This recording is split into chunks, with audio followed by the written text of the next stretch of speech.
evicted off these streets and fast. I don't know how much longer I can last. Cold, damp, smelling like a paraffin lamp. I must be invisible to the eye, the amount of people that just walk right on by.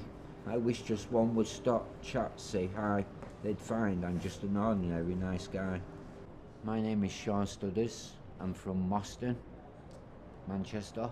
I've been homeless around about 7 months now. This is the second time I've been homeless. The last time I was down south, Canterbury, a bit more than 10 years ago, nearly 15 years ago now. I lost my wife, well, my fiancée. She died of a brain tumour. Got in with the wrong crowd, took drugs, numb the pain. Vicious circle, can't break out of it. Homeless just eventually come along with the drug problem. The main thing that gets me is people's ignorance, and manners cost nothing. When I'm asking for change or I'm selling poems, for someone to speak to me for 5 minutes means more than them giving me change and giving me money. It's that, because so many people just walk by, completely ignore you. You get sort of not angry, but you seem to when it's like you're satisfied when someone comes up to you and actually speaks to you, because so many pass you by and don't speak to you.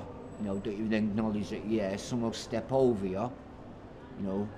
That when someone does come along and talk to you, you crave the attention.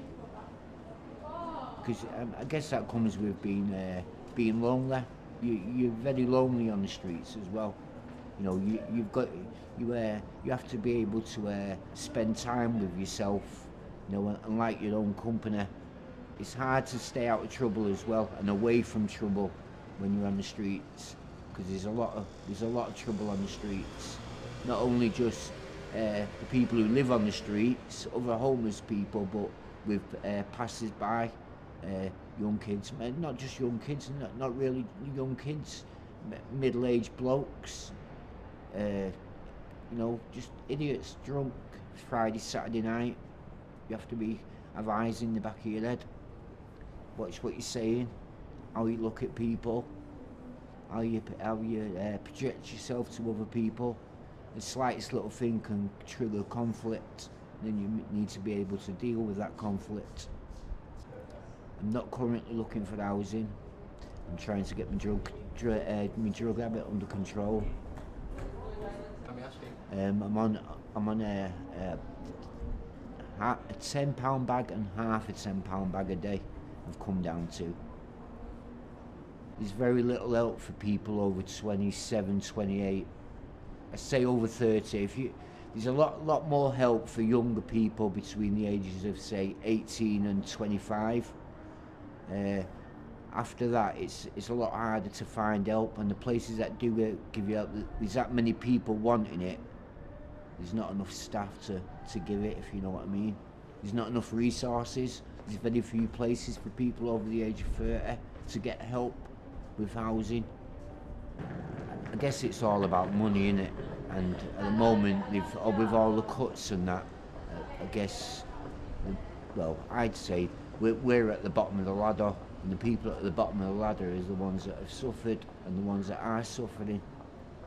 Well, it's drugs, but it's also food, money, because I don't claim benefits.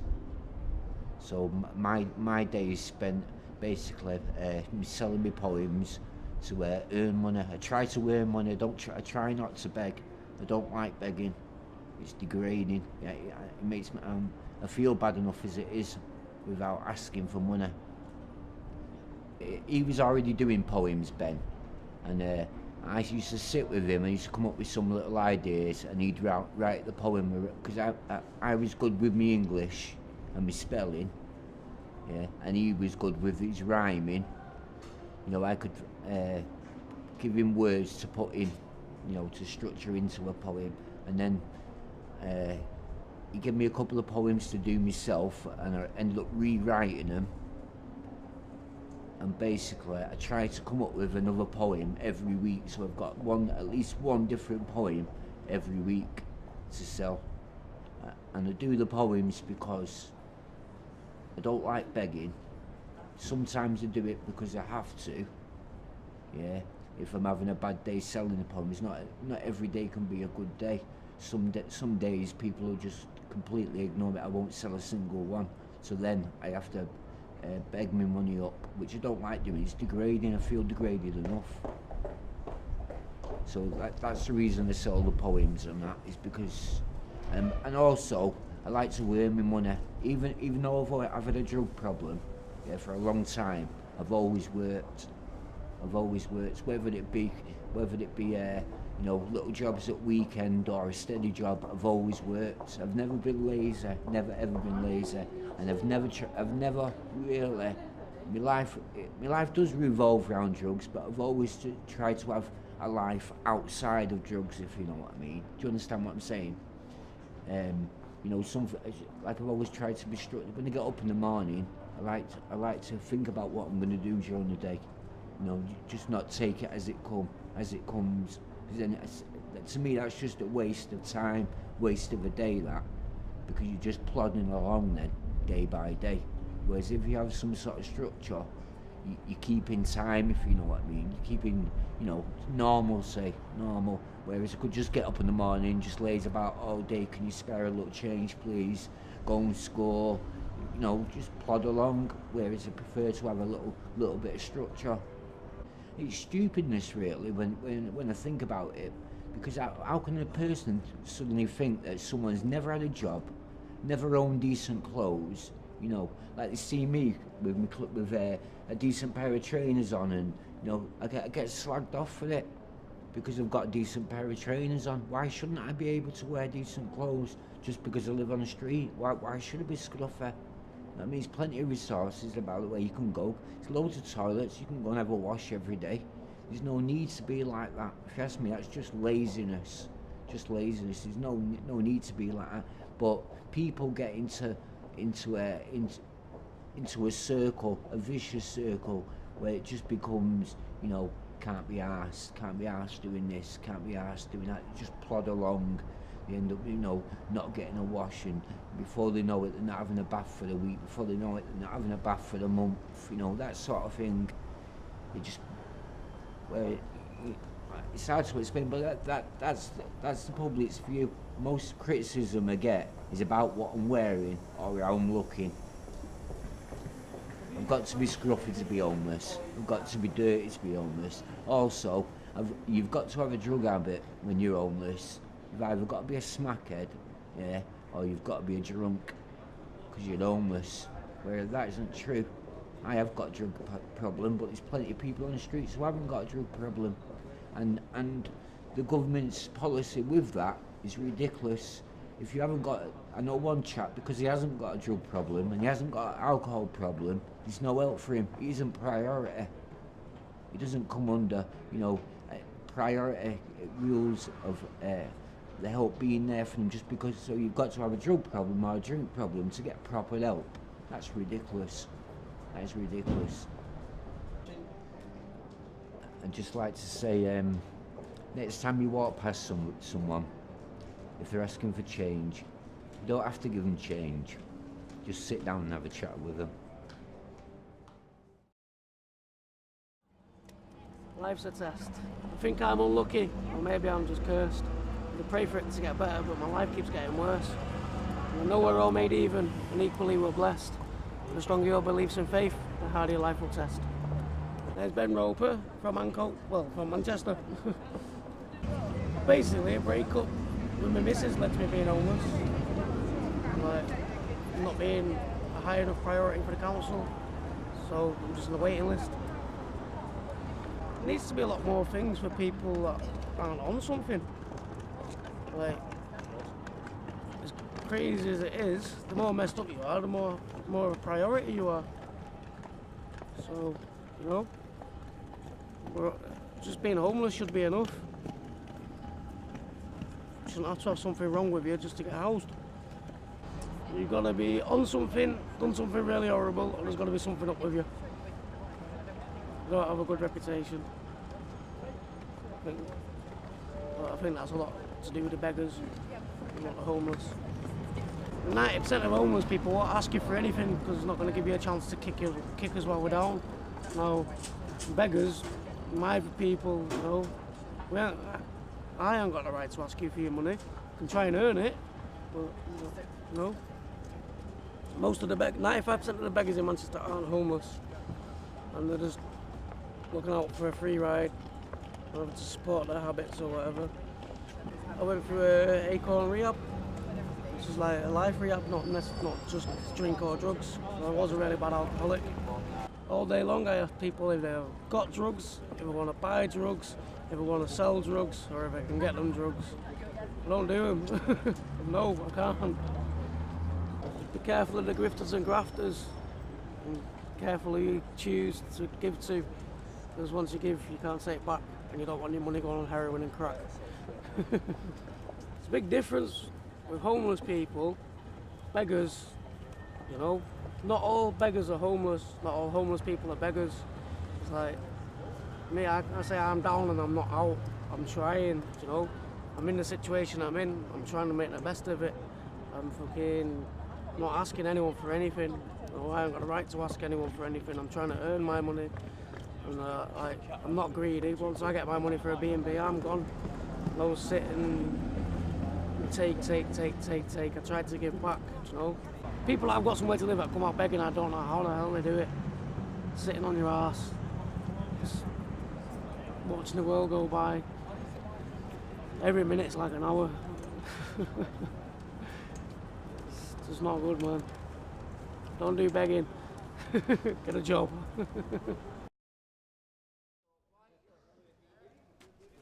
That's me quilt. That's me pillow. And that's my cup of tea cup. And that's my possessions all in the world and what I'm wearing. So how long have you been camped here? Now, a week and a half. A week and a half.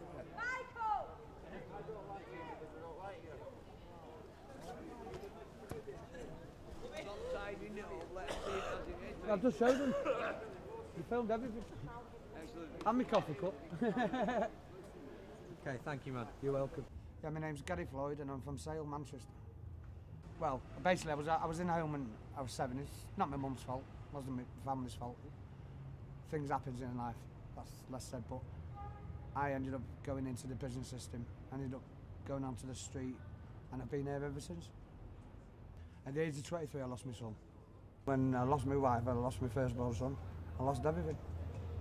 And I just couldn't see a future. So I had a drink, and then it became more to keep warm on the street, and then I just became an alcoholic. I got into a bit of drugs, got out of drugs, never touched them again, not them anyway. And now I'm trying to beat the beer, but these are now, it's took all this for them to turn around and start helping me to get, you know, a rehab. Because if not, I'll be dead. I became a drinker, and I became a smoker, and then I became a street man, and that was it. I've been here ever since. The way people treat you, the way the buildings, you know, say you want to go use the toilet, you know, to clean yourself up, they say no. You know, people coming past your tents at night, kicking you, throwing things at you because they're drunk, or being in a doorway and somebody basically urinating all over you, which I've had, and I think a few of us have had that. No, it's just them little things get to you. You've got to play with the system. Because you've got an address sometimes, you can't get your money, and then because you haven't got an address, you can't get a doctor, so therefore, you're in a, it's just one cog, and you're in it and you ain't coming off that cog, because they won't let you come off the cog. I've been in places and they throw me out through the rent, because the rent's gone up, I can't pay it, so it's built up, so they throw me out, they put me in another place, same thing again, all comes down to rent. That's what it comes down to when I get thrown out. You know, and as I know, you know, I don't cause trouble, and if I can't afford to buy, you know, pay the rent, that's it, I'm out, I'm here. Spend more time with the people that need this help, you know. There's vulnerable people out here, there's girls, you know, there's people with mental health problems, they've got families, nobody's looking at, nobody. This is the only way the world's going to see what's going on. If we sit down and protest, not an angry protest, a normal protest. about people, about who we are. I was in a rehab, and that was 4 years ago. I did 12 months, and it was voluntary. I volunteered. I did an extra. The voluntary was for 3 months, and I did 12 months, and then they wanted to put me in this place in Liverpool, which I didn't think was appropriate for me. So I left Liverpool and come back to the streets, and just ended up back on the streets. Started drinking again. It's all about money. It's all about money. It's not about people anymore. It's not about people anymore. It's about the money. It's greed again. That's all I've got to say. Why can't we have a home? That's all I ask. A home. That's not a home. Won't put my dog in a tent. Get me into a rehab and get me a home. And I'll do the rest myself. I've heard people come past here and go, well, the 5 of them the other day come past, we'll shoot you. These are grown men in suits. Because you're scumbags because you're on the street. The police went after me, these 2 officers there went after them. I don't know what happened, but that's what was said. Because they were richer than us. In other words, we were in their square. Your Honour. That's the last gone, lad, I think. I give up. I give up. I lost my son, which was the best thing in my life. And I lost my granddad, which were the best things in my life. And I couldn't see a future. All I could see is the bubble what I'm on now. Every morning. Nothing in my head. Up, beg, eat, sleep, drink, beg, eat, sleep, drink, beg, eat, sleep, drink. That's all I've ever done. And I just want out. Because if not, I'll end up dead on the street and I don't want to die.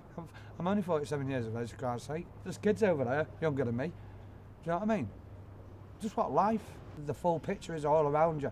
You go to work every day, you do this every day, you walk past people. You don't think you just walk past them. I've thought for other people, that's all I'm saying.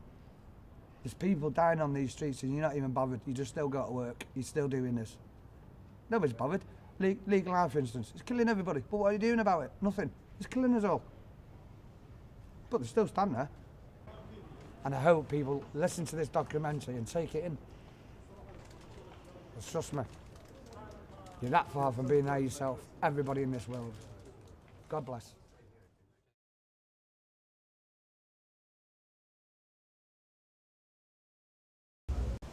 I'm Paul Mellings from Manchester. I mean, I do get benefits. I get ESA, Employment Support Allowance. I'm staying with my friend Kelly. She's just got a tent today, so I'm staying with her. But I was sleeping on the stairs at St Anne's, Royal Exchange Theatre, and see behind us there, St Anne's Arcade. I was sleeping there sometimes. But yeah, basically, it's been here for the past, 4 and a bit years sort of thing. I've got a care of address, the Booth Centre, a homeless drop-in. Well, I'm waiting to get in a place called Woodward Court. I'm just on a waiting list at the minute, but the waiting list is very, very long, so it might possibly be a year, couple of years. I don't know, as and when really, you know what I mean? So I've got a key worker. He does all the running round and blah blah blah, and informs me what's going on and this, that, and the other. But yeah, it's going to be. I reckon it will be about a year or so. I do, because it is a long waiting list, a very long waiting list. You've seen the amount of empty buildings in Manchester. They're doing nothing with them whatsoever. You know what I mean? They could do them up for. There's a lot of homeless. You know what I mean? A lot of empty. They're not derelicts, but you know what I mean? A liquor paint or something, it'd be all right. And we all get on like an house on fire, so there won't be no bother. Looks you get off the general public, the comments. You know what I mean? You've got more money than me. Yeah, I'd be sat in a doorway begging change if I've got more money than you. Fucking sure I would. Some are nasty. Just, yeah, it differs, you know what I mean? It does differ quite a lot. From the nice to the ultra nasty. I've been in hostels before now, but I just don't like the hostels because they're full of idiots, you know what I mean? Banging on your door early hours of the morning when you're trying to when you've been up all day and all. I just don't like hostels at all. If I can, I want my own, even if it's just a bed sit, just a room, you know what I mean? That'll do for me. just a room. Well, I'm a drug addict myself, but these drug addicts there, always knocking, have you got, can you have, you know what I mean? Scrounging and hounding you, you know, it's just annoying, you know what I mean? So I just walked, the last one I was in, I just walked out. I was staying at my daughter's a fair few months ago, but I just I said I'm coming downtown to do some begging and never went back, you know what I mean? But I've got an addiction, so I don't want to be there. I can't be there I can't be there and using at the same time, you know what I mean? It's not fair on me. It's not fair on my daughter, you know what I mean? So, on the streets it was. I'm 48 in September, and it's not getting any easier. We're homeless, not hopeless, you know what I mean? We just give us a break.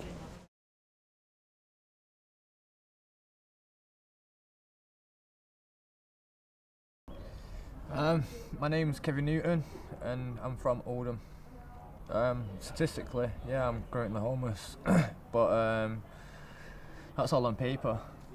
I'm actually living in a hostel called Lancaster House. I've been on and off the streets for over 10 years, try to get accommodation and stuff like that, but through not meeting council's criteria and stuff like that, being put on lower lists because I'm not a priority. So I've been surfing as well as sleeping on the streets. I had an apprenticeship for tree surgery. I was doing horticulture as well, and landscape gardening. Trying to do my own business. I had a lawnmower and that as well. That's what started me up, like paying for my course and things like that. But a lot of things ended up just going wrong. Not being able to keep up with fees and stuff like that, and loans and other things. Just general breakdown. Well, not being able to keep all the work and not having my own home.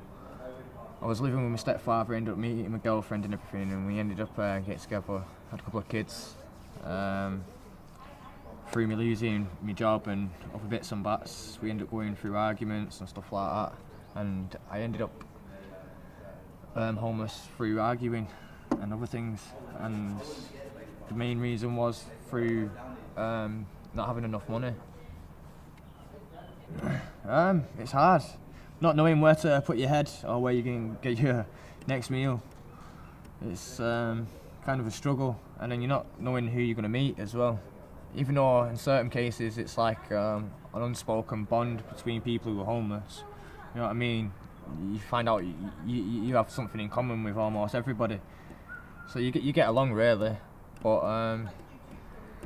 life on the streets, it is rough, it is tough, and you can get yourself into a lot of trouble. A lot of trouble you don't need to. Basically, shoplifting and stuff like that. Just try to keep some money in your pocket to either get yourself a bed and breakfast, or just your next meal. Or, you know what I mean, if you're lucky, you might be able to get yourself a tent or something. Yeah, I'm currently looking for housing. I'm looking private as well as council, but I've not lived in the area where I am at the moment long enough to put in for a council, so it's all private. Just looking for the right place to pop up. If I get a house, I should be able to get a job with a friend that helps out Coffee for Craig. He does deliveries and pickups and stuff like that for him on a charity basis, and he says if I get myself somewhere to live, I'd be able to have a job. I just need to find accommodation.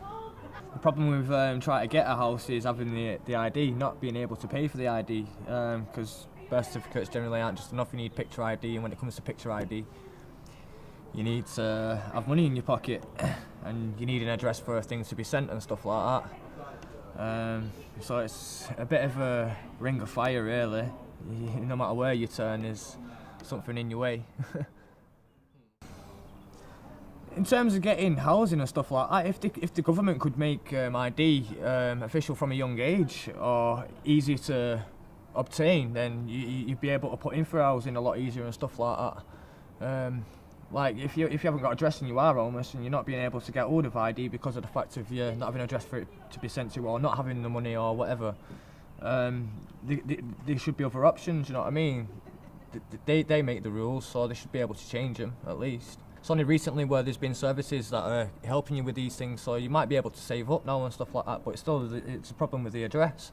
If you haven't got an address for somewhere for it to be sent or out like that, you know what I mean, then you're buggered then, because a lot of people on the street don't have families, but there's many reasons why people on the street, not just one. So you're never really sure of how to obtain things like that. It's pretty hard. I don't know what the general public think. You can't really say what's in another man's mind or woman's mind.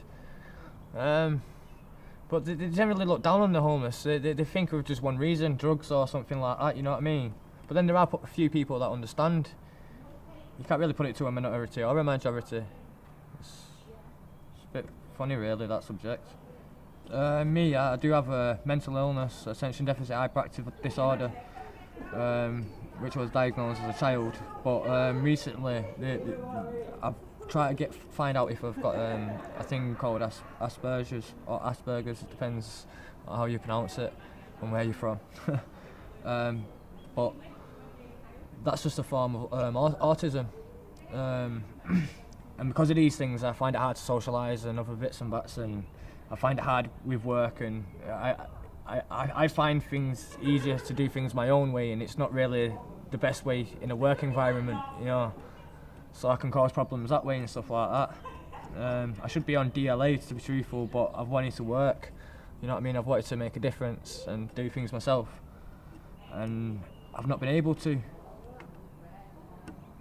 And that was one of the reasons as well why I was homeless, because people don't generally understand the way I work. Try and find your local authority, try and find someone who can help you. Don't think you're alone in the subjects, because there's always somebody in the same or in a worse predicament. So try and find your local authority and your local charities that can help you out, and always think that there's going to be a better day, because there's always tomorrow. Give me a home and give me a job.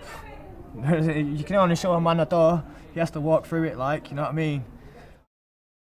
Don't ever look down on someone who's homeless. If you are going to look down on them, give them a hand up.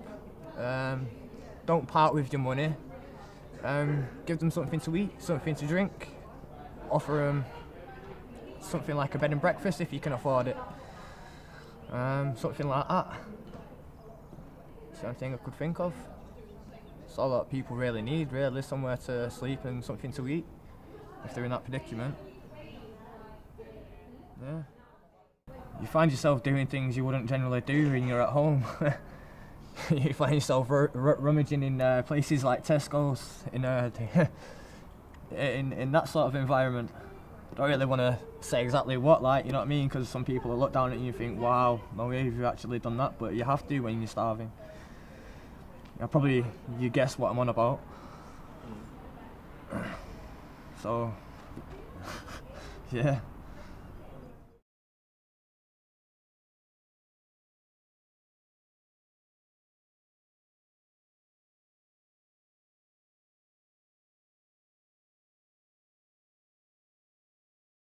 Yeah, my name's Terry and I'm from Manchester. I've been homeless several times throughout my life. I've probably spent about 15 years on the streets on and off. Most recently back in 2010, which was up here in Salford or Manchester. And I was fortunate enough to use the services of the Narrowgate Night Shelter. And they put me in touch with Abbott Lodge, which was the council's housing facility for the homeless, and because of my medical condition at the time I got priority housing, so that's how I got off the streets. But I prefer being on the streets to being where I am now, to be honest. Less rules, less regulations, less responsibility. I don't like being a part of this society, to be honest. There's too many idiots, too many bureaucrats causing problems and everything else. I'd rather just get in my tent and go and sleep on the moors. That way I can be my own person, do my own thing. Before I was homeless last time, I was actually working for Welfare Rights. Well, I've worked in several positions. I'm quite unique that I've been on both sides of the fence. I've been a service user and a service provider, and I've worked with both statutory and voluntary agencies. So I've worked with Welfare Rights, I've worked with the Salvation Army, I've worked with Shelter, I've worked with Mind, I've worked with a voluntary organisation called Helping Hands in Blackpool. I helped out at the hub down in Bristol. You know, so I've been on both sides of the fence. I've worked for Citizens Advice, but I've spent a lot of time as a service user, and you learn a lot about procedures from being on the streets as well, you know what I mean? So I can face the homeless problem from any angle and have total empathy with, you know, whoever it is that you're dealing with, you know. The first time I was on the streets, I was 12 years old. My mother kicked me out after my twin sister tried to commit suicide after taking some tablets that I gave her. So my mum kicked me out on the streets, and I spent 5.5 months down at King's Cross in London on the streets. Back then it was a lot easier than it is now to be on the streets. Even though I was a lot younger, I suppose that made it easier in itself, because a lot of people did sort of realise that I was young. I wasn't the youngest on the streets at the time. There was a couple of others at 10 and 11. But we tend to find that the elder ones seem to take us under their wing, like, and they show us where the soup kitchens were and where to get food, like, you know what I mean? But again, you get the good ones, but there's also the bad ones that try to exploit you, you know? But you didn't have all the bureaucracy. There was churches there to help you, there was voluntary organisations, and there was plenty of money around. These days, there's no money around, so there's no charities around, or not as many as they were. There's so much bureaucracy and rules these days that make it harder to get off the streets once you're actually on the streets. You know what I mean? So, you know, it was easier back then. People were more giving back then, because they had more to give. Because of my medical condition in the housing authority had to get me emergency accommodation. The only place they could put me that was ground floor access was sheltered housing, which technically should be for over 55s. But at the time I moved in, I was only 45. So I was actually the youngest person in the country in sheltered housing at the time. But that actually set a precedent, because now the council can no longer use that age limit in housing people, which in itself has taken at least 4 people that I know that are under 55 that are now in sheltered housing. Just me being allowed and with strings being pulled to get me into where I am, it's helped others. Because, like, you know, when I've come across people that are not quite 55, or they're between 45 and 50, and I've said to my housing manager, look, you made the exception for me, you got to make it for them. And fortunately they have, you know, so in itself it's set a precedent, which I hope they'll keep to. Well, for a start they need to simplify the whole process. Instead of having 3 or 4 different agencies dealing with it all, they should have a central contact point. And the homeless service shouldn't just deal with the homeless problem, they should deal with your benefits, they should deal with your any medical situations, they should be setting up appropriate support networks. Yeah, they should make the whole application process easier. Like the Local Connections Act, you have to be in an area for 6 months before you're accepted onto the register as homeless, unless you have a family connection or you can prove you've lived there previously. Yeah? That in today's society is ridiculous, because people are moving around so much because of the lack of facilities in each area. And with local authorities taking a more tougher stance on homelessness, and they're pushing people out of certain areas, people are migrating to other areas, so they're not going to be there for 6 months. So the homeless problem is just going to keep growing. They're going to get more and more people on the streets because they won't qualify for the housing. They need to simplify the housing legislation. They need to understand that a lot of people that are on the streets have less than perfect situations in their past. Some have been in institutional care, many can't read or write, so they don't know how to fill in forms, they don't have internet access, And then these days everything has to be done by internet, you know. Provide them with internet access, show them how to use the internet, yeah. But like I've said to many organisations in the past, it's okay giving people that have never had houses or that are homeless and have got these problems a house. You have to teach them how to live in a house. You have to teach them about money. You have to teach them how to apply for things like electricity and the utilities. You have to teach them how to budget, how to cook, how to even operate a washing machine. So many people don't know. They've never lived in houses since they've been on the street since they were kids. You know what I mean? So if you don't give them that education, if you don't teach them to live in a house, within a few weeks or a few months at most, they're going to be back on the streets. And when this new PIP system comes in, all they're going to do is flood the streets. Because people with addictions are going to get a month's worth of money, plus they're also going to be getting their landlord's rent is going to be paid direct to them instead of the landlords. And half of them are going to end up dead, because they're just going to binge on whatever their addiction is. And if they're not dead, they're going to end up on the streets because they haven't paid their rent. So the whole situation with this PIP and paying everybody monthly is just going to make the whole situation a lot worse. And there's less and less charities out there to help, because there's less and less funding. And with council cuts as well, there's less and less statutory agencies doing the work that they should be doing. So they need to simplify the whole situation. The general public tend to just ignore the homeless situation because it doesn't affect them. They walk past homeless people, they prejudge them without, an idea of what's gone on in their lives, and they just think, well, it's not my problem, so I'll walk past and ignore them. I sleep better outdoors than I do indoors. I like the fresh air, I like the bird song first thing in the morning. But no, a lot of the times it's been my choice. I stayed in a tent 3/4 away at Mount Snowdon for 7 months to overcome my heroin addiction. When I realised I could come off of Mount Snowdon and I wasn't an addict anymore, that was one of the happiest times in my life. And I knew. And from that day, 17 years ago, I've never touched a Class A drug. So yeah, that was one of my happiest times. That was when I suppose really living on the street saved my life.